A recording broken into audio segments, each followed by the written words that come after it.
do. A lot of you guys know I'm a writer, or aspiring writer, and I just had to share with you guys my thoughts. So first, I just have to say thank you so much for being here. Matt and I are blown away, humbled, and in awe by God's grace in the midst of this tragedy. Our family has been held through this tragedy and shown so much love, support, generosity, and kindness. It's hard to imagine that it was just 2 weeks ago that I saw the world in a very different light than I do now, standing before you today. 2 to 3 weeks ago, I made a post that I believed our country had become so consumed by politics and going to war with each other that I was losing my faith in humanity and was fearful for the world my children were growing up in. But on Thursday, November 17, 2016, a bomb exploded on my heart, and suddenly I found myself in every parent's worst nightmare. In an instant, none of that crap and pettiness mattered anymore, and this tragedy has shaken people and reminded them of what really matters. Those of you who know me know that I wear my heart on my sleeve, and this is not our first experience with heartbreak and tragedy. Because of this, I have been given a desire to inspire others. So when I got pregnant with Jacob and was aware of how high risk it was, I made a decision to seek the support of others and to take everyone on this journey with us. Sorry. We knew right from the start that it was a total God thing that Jacob was even conceived. Matt and I had gone 3.5 years without becoming pregnant and made the difficult choice to decide for Matt to have a vasectomy because it was so high risk for me to be pregnant. It was 1 week before the scheduled doctor appointment that we stood there stunned as we discovered that God had other plans. We quickly agreed that God was sending us a strong signal that this baby was very meant to be and that God had a big purpose for that baby. So we embraced the blessing and locked our hands together and stepped onto the uncertain, scary, amazing path we knew lay ahead. Throughout the pregnancy, I knew God was with us and that He was preparing us for something big. I just thought that big thing would be the high-risk pregnancy, being in the hospital for weeks and being in the NICU for a month. Jacob and I overcame it all, and many of you in this room supported us and cheered us along every step of the way. The feeling of relief and euphoria I felt following Jacob's birth is indescribable. We had made it. But tough choices still had to be made.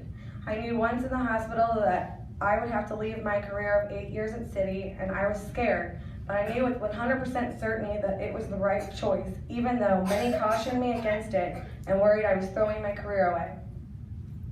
But the more time I spent with Jacob and the more signs I received led me to take the huge leap of faith and become a stay-at-home mommy. God was telling me to trust Him even though it was scary, and I did, and I never regretted it for 1 minute. I now see what a beautiful, precious gift it was to be able to spend every moment of this fleeting 6 months with Jacob and getting to see every smile and hear every laugh and coo. I was head over heels in love with my new little man and discovered that I loved being a stay-at-home mom and felt I was actually rocking it. With me being home, my 3 boys flourished. And for once in my life, I felt complete, happy, and that everything was right with the world. I will never forget the first time I got to see Jacob post-delivery. I walked into his room in the NICU, and he was wailing and flailing around his tiny arms and legs as the nurses were messing with him. He had a reputation among the NICU nurses as being the adorable and feisty baby. The nurse was messing with his oxygen and many tubes, and when she saw me, she motioned me over and said, "Shh, Jacob, this is your mama." And she grabbed my hand and placed it on his chest, and as I choked back tears of love and joy, I said, "Hi, Jacob," and he immediately stopped crying. He turned toward my voice and opened his beautiful blue eyes, and he knew I was his mama by just feeling my touch and hearing my voice. We spent many long days in the NICU surrounded by machines, 4 walls, no real light, and not much else, but I didn't mind and poured my love into him. I ran in every morning and couldn't wait to see his sweet face and spend the whole day caring for him and dreaming of the day we would finally get to bring him home and have all 3 of my boys under the same roof. And every evening when I had to leave to go home to his brothers, it broke my heart to tell him goodbye. And my heart is shattered, knowing that soon we will have to say goodbye until the day we meet again. On Jacob's 1-month birthday, we were given the green light to bring our boy home, and every member of our household was as giddy as a child on Christmas morning. And Daddy got the best Father's Day gift he will ever receive, finally having his whole family under one roof. Jacob's first venture into the world was on a gorgeous June afternoon, and I marveled at the way he was soaking in this new, crazy, and loud world. Throughout my whole pregnancy, I have to admit that I was scared to be a mother of 3. I questioned whether I could handle it and still give each child the individual love and attention they deserved. But I was pleasantly surprised that I was a natural, and bringing Jacob home made me feel complete. I had become the mother I had always wanted to be. I had never seen myself, Matt, Noah, and Brady happier, and we doted on our little blessing. Brady and Noah doted on their baby brother and rarely showed the slightest hint of jealousy. It melted my heart to see the love these 3 boys, who owned my whole heart, had for one another. I remember telling people in the months following his homecoming that Jacob was the best gift I never knew I always needed. And as I stand here today, heartbroken and in shatters, it is still just as true today as when I first said it. Once Jacob came home, he immediately went about stealing the hearts of everyone that met him. He made us all laugh every time he was startled or intrigued, and he would bug out those beautiful blue eyes of his. Those same eyes that I would often get lost in when I lovingly gazed into them for hours, and when he fell asleep, I was quite content to let him sleep on me for as long as his brothers would allow. I soaked up every moment with him as the precious gift that it was, and is. Jacob was charming and happy as long as he was in someone's arms and being doted on, and there was no shortage of people willing to indulge Jacob in this. I often teased that he was the most high-maintenance 3rd child I had ever seen, and referred to him as the Little Prince. He had a way of making everyone feel like they were the most special person in the world when he would look at you with those twinkling baby blue eyes and give them the most adorable one-dimpled smile or laugh. Jacob just brought this world and the people in this world so much joy. And I don't want this joy to be lost or forgotten in the midst of our heartache and pain. When I finally allowed myself to look at his pictures and watch videos, which was yesterday, I did feel pain that went straight to my bones, but I also felt an overwhelming sense of joy that I found was stronger than the pain. It doesn't seem like those 2 intense emotions can coexist, but that is what we are finding God is showing us in the midst of all of this, that I can be heartbroken, and still feel incredibly blessed, even though to my human mind it doesn't make sense. My heart is shattered that I will never again get to gaze into those beautiful eyes or see that dimple that I so adored.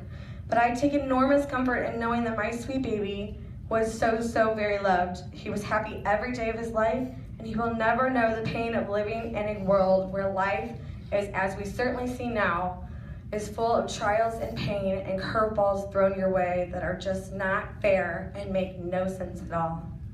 As I prepare myself for this unthinkable goodbye, I am comforted to know that while Jacob was alive, I don't carry a single regret. I was always aware and grateful for the enormous blessing he was and will continue to be in our hearts forever. And I soaked up and cherished every smile, laughter, and coo. Being Jacob's mom changed my whole world and made me a much better and happier person. He gave me the courage and motivation to take giant leaps of faith. Because of him, I decided to step out of my box and was able to discover talents and passions I never knew were there. I found the kind of pure happiness I didn't even know could exist for me. My 6 months with Jacob were the happiest of my whole life. I felt like a whole new person and started to see the world in a new light full of endless possibilities. Now that I've taken you through my journey of being Jacob's mommy, I would like to share something that I said in my last Facebook post I made before my life fell to pieces in an instant. I was reflecting on the miracle of me surviving an accident 5 years ago that I knew could have and probably should have killed me. November 15, 2016. Tuesday, I said, "Can't believe it has been 5 years since my horrible accident. Looking back on the pictures of my injuries and my spirit following my near-death experience, I find myself so blessed with the progress I have made physically, but more importantly, emotionally and spiritually. I often question why I had survived when I was so sure at the moment of impact that I was facing certain death. But I look into the eyes of my beautiful boys and see the ripple effects of my life now, and I am convinced that it is because God is so good. Now, I don't believe for 1 second that it is any coincidence that I was reflecting on staring death in the face, survival, and ripple effects just 2 days before I woke up to my worst nightmare. I believe that God was and has been preparing me for this very day. Why out of everything I could have said did I think about ripple effects? I believe it is because God knew that my belief in ripple effects was going to be a lifeline for me as I struggled to make sense of why God would give me this beautiful baby boy that filled my whole heart with joy, allow me to find the happiness that I never thought I was capable of, and then take him away after everything we endured and overcame. And I know that many of you here today that have cheered us on every step of the way and fell in love with my special sweet boy are asking yourself the very same thing. The minutes and hours that followed my discovery that Jacob was gone were so painful and excruciating that it took my breath away. Nothing can ever prepare you for it, and it is so surreal because no parent should ever have to go through and see what Matt and I have.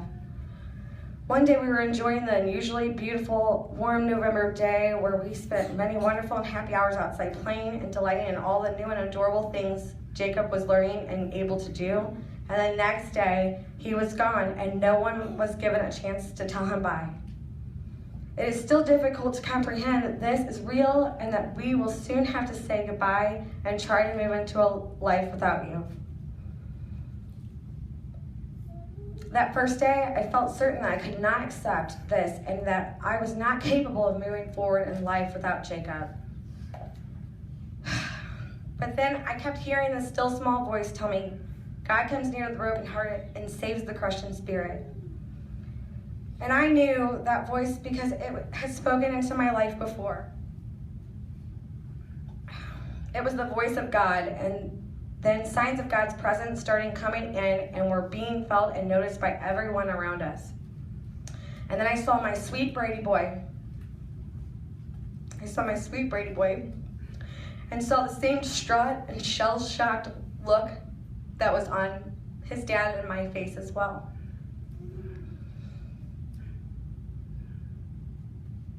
And I knew in that moment that I must find a way to move forward in life because looking at my sweet boys and their pain reminded me that if they were going to get through this and have hope for a happiness in the future without Jacob, that I was going to need to find hope for myself. I decided that Brady and I needed to get out of the house that was drenched in sorrow and death and take a walk. As many of you know, Brady loves Pokemon and was playing as I was in my own head, trying to make sense of how the sky was so blue and the sun was so bright on this 80-degree November day when my world had just fallen apart. And my heart was shattered to pieces. And Brady snapped me out of my own thoughts by saying excitedly, Mommy, Jacob is already sending me signs. I just caught 2 of the rarest Pokemon. And I was filled with love and pride as I marveled at how he had just the right words for that moment. His faith just came so naturally in spite of the trauma he had just experienced. And it occurred to me that he had learned that faith because of me and his dad. And in that moment, I was able to shed some of the guilt and blame that was eating me alive. And I was reminded that I must be doing something right. I stroked his hair and said, Boy, Brady, you are some kind of special. And Brady, you are some kind of special. We continued our walk, and I knew that Brady was right. Jacob was an angel in heaven now, and he and God were sending us signs that they were right there in the storm that was raging in our hearts. And I looked up to the sky with new eyes, and I felt comfort, and I felt the kind of peace which surpasses all understanding. I started to realize that even though it was God's plan to only allow Jacob to be with us for 6 months, that God was still who he had always been, and that God was still good. And I knew from experience that clinging to faith, hope, and love in this moment was the only way we were going to make it through this. And during these last few days, that's all I see everywhere I look. I see it in the faces of those that love Jacob fiercely, are struggling with their own pain, heartbroken over seeing ours, and have blown us away with their kindness, love, support, and willingness to drop everything to care for us in our time of need. Hello, girls, look at me. I'm talking to you. Because we've just been so blessed by you guys, all of you. These people have been by our sides day in and day out, no matter how tired and heartbroken they are. Matt and I have several moments every day where we express our awe at how we are surrounded by these selfless people who have been true angels that took care of our many needs. Many of them decided that they were going to make sure that this goodbye for Jacob was everything Matt, I, and the boys envisioned and needed it to be. And while I went in and out of being able to have clarity to being dazed and confused, they went to work and pieced together my ideas and vision to make all of this happen, to give Jacob the most beautiful goodbye I have ever seen. Then there is the community that has rallied around us. I didn't know until later, but while we were inside with Jacob in that first awful hour, there was a neighbor that was already having a prayer group, and they stood in our front yard while we were in the eye of the storm and prayed for us. The neighbors who have flooded my mailbox with cards and sent messages reminding me of the many times my kids have touched them.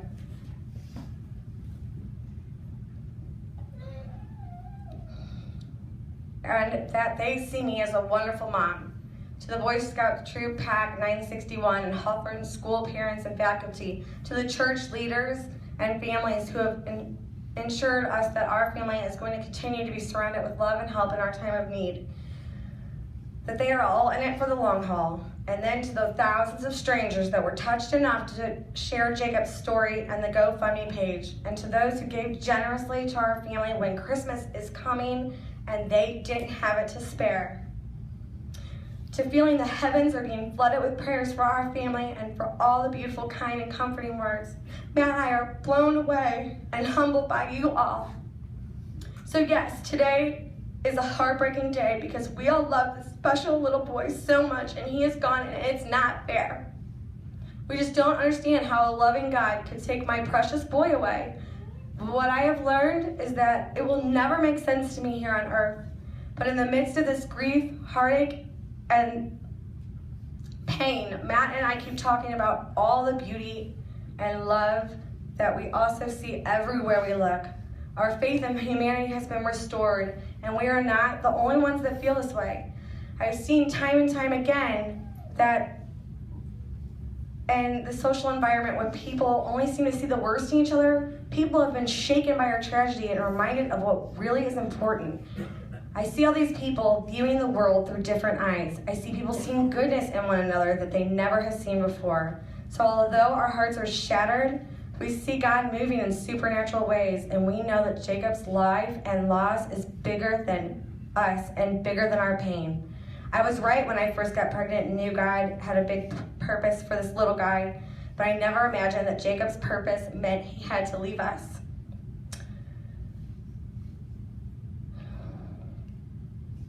Jacob's life has made me see beauty in the ashes, taught me that you can be both heartbroken and blessed, that they can coexist, and that God's not just going to make ripple effects with Jacob's life, but from what I see all around me and the hope I have in my heart, God is telling me that Jacob's short life is going to make tidal waves.